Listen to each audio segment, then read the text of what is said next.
안녕하십니까, 닥터덕입니다. 오늘 여러분과 함께 공부할 내용은 오늘은 혈압에 대해서 공부하는 시간을 가질까 합니다. 많은 분들이 지금 혈압이나 당뇨, 만성병 질환 때문에 고생을 하시는데요. 그래서 한번 드시기 시작하시면은 죽을 때까지 먹어야 된다고 생각하시면서 당뇨, 고혈압 약을 드시는 분들이 많잖아요. 그래서 어떻게 하면은 우리가 그런 것들을 최대한도로 줄이면서 약을 안 먹고도 내가 관리를 할 수 있는지를 한번 고민해 보는데, 단순하게 뭐 저염 식사하세요, 운동하세요, 뭐 이 정도만 가지고서는 이렇게 구체적으로 이해가 안 되시죠. 혈압을 어떻게 하면 낮출 수 있는지. 그걸 이제 좀 더 자세하게 들어가서 우리가 한번 고민해 보는 시간을 가질 겁니다. 일반적으로 일단 혈압 하면은, 혈압은 혈관의 압력입니다. 아주 쉽죠. 혈관의 압력이 그럼 왜 올라가는지를 한번 고민해 보셔야 돼요. 그래서 혈관에 대한 어떤 기본적인 피지올로지 한번 얘기해 보면은, 지구를 한 바퀴 도는데 이 거리를 측정해 보니까 대략 한 4만 몇천 킬로 나오거든요. 우리 인간이 갖고 있는 인체의 혈관을 다 이어 붙여 가지고 거리를 계산해 보니까, 한 과학자가 계산해 보니까 한 12만 킬로가 넘습니다. 결국에는 지구를 3바퀴 도는 거리인 거죠. 어마어마한 거리입니다. 그죠? 근데 이게 이제 하나로 연결된 혈관으로 이렇게 지나가는 게 아니고, 혈관이 가다가 또 이렇게 분할하고, 또 가다가 또 분할하고, 수없이 분할을 하겠죠. 왜냐면 온 조직에다 보내야 되는데, 그러다 보니까 이제 얘를 이어 붙였을 때 거리가 그만큼 나오는 거고, 실제로는 이제 심장에서 피를 딱 짜줬을 때 그 피가 한 바퀴 돌아서 심장으로 돌아오는데 걸리는 시간은 그렇게 길지 않습니다. 초 단위가 되고요.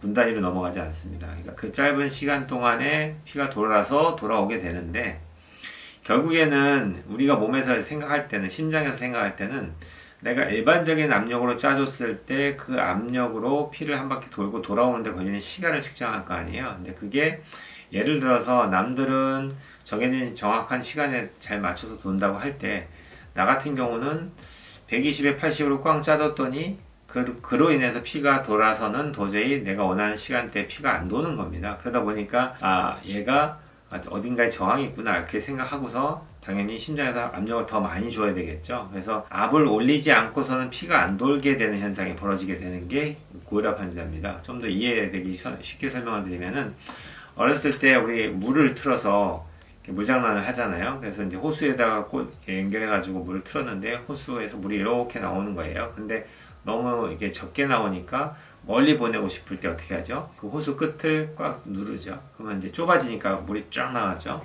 비슷한 개념이 됩니다. 혈관의 저항이 증가할수록 혈관의 압력은 증가합니다.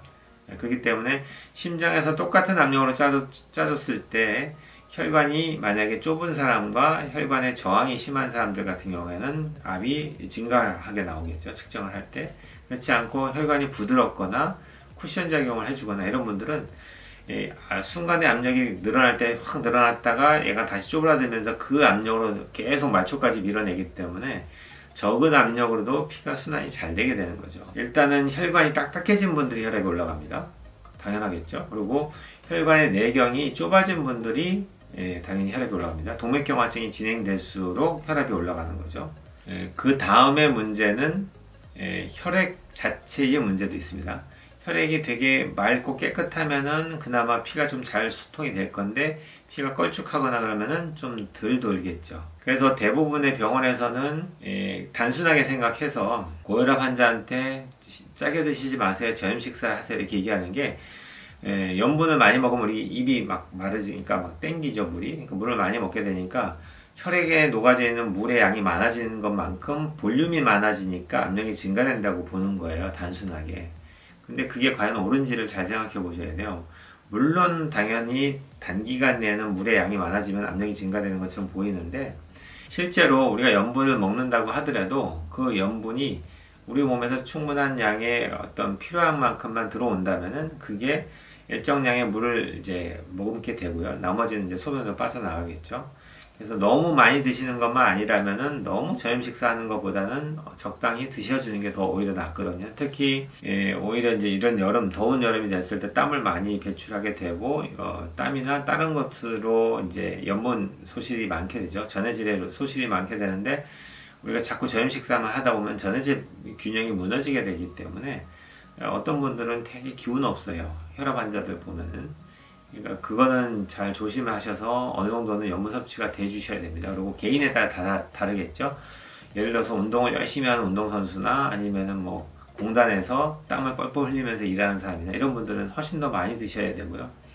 그냥 뭐 책상에 앉아서 책 읽다 보면서 땀 거의 안 흘리고 앉아있는 분들, 이런 분들한테는 굳이 섭취량을 많이 늘릴 필요가 없는 거고요. 그거는 어느 정도 조절이 필요하다라는 거는 개인에 따라 다르기 때문에 자기의 라이프 스타일에 따라서 그 담당하시는 원장님과 상의를 하셔서 내가 어느 정도 수분 섭취를 하고 염분 섭취하는 게 좋은지를 상의 받으셔서 조절하는 거지, 무조건 뭐든지 고혈압 환자는 당신은 고혈압이니까 염분 섭취를 줄이셔야 됩니다 하면서 이렇게 낮춘다, 이거는 옳지 않아요.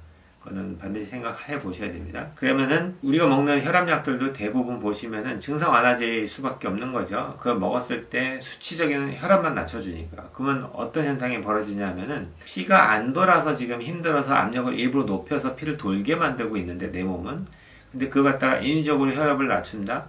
그러면 혈압은 떨어질지 모르겠지만 어떤 문제가 생기죠? 아까 처음에 있었던 문제가 생기는 거죠. 피가 한번 짜줬을 때 피가 쭉 돌아가서 돌아오는데 걸리는 시간 자체가 늘어나는 거죠. 그러니까 결국에는 그 모든 문제들이 고스란히 다시 나타나게 되는 거예요. 그러니까 대부분의 만성병 환자들이 기운이 없고 힘이 없고 필요해 하는 이유가 다 거기에 있는 거죠.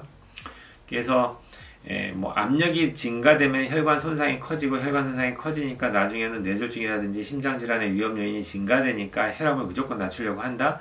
이거를 한번 고민해 보셔야 되고, 그거보다는 일시적으로 일단 혈압이 너무 높으면 위험할 수 있으니까 일단은 낮추는 방향으로 노력을 해서 약의 도움을 받을 수는 있지만 거기서 멈추시면 안 되고, 내가 혈압이 높아질 수밖에 없는 이유를 찾으셔야죠. 아까 얘기했던 혈관이 딱딱해져 있지는 않은지, 그 다음에 혈관이 예를 들어서 이게 좀 좁아져 있거나 동맥경화증이 많이 진행되어 있지는 않는지, 그 다음에는 내가 먹는 식단이라든지 식습관에 따라서 내 혈액이 탁하지 않은지, 이런 것들을 다 찾아서 아까 얘기했던 혈압의 압력을 증가시킬 수 있는 요인들을 하나씩 제거하려는 노력을 하셔야죠. 그래서 혈관 같은 경우에는 킬레이션 같은 경우가 되게 도움이 되는데요. 이렇게 좁아져 있는 혈관을 킬레이션 하면 넓어진다는 걸 많이 보고하고 있습니다. 그래서 논문도 그렇고 제가 초음파를 봐도 혈관이 좁아진 분들이 치료받고 났을 때 혈관이 넓어지는 경우. The arterial wall should be smooth like Teflon, but over time it gets damaged and becomes more like Velcro. They don't dilate enough and eventually accumulate debris. Arterial plaque builds up, causing the risk of many diseases. Oxygen and nutrient delivery is also compromised. The supply of L-arginine gives the body everything it needs to produce the same nitric oxide that it did when you were a teenager.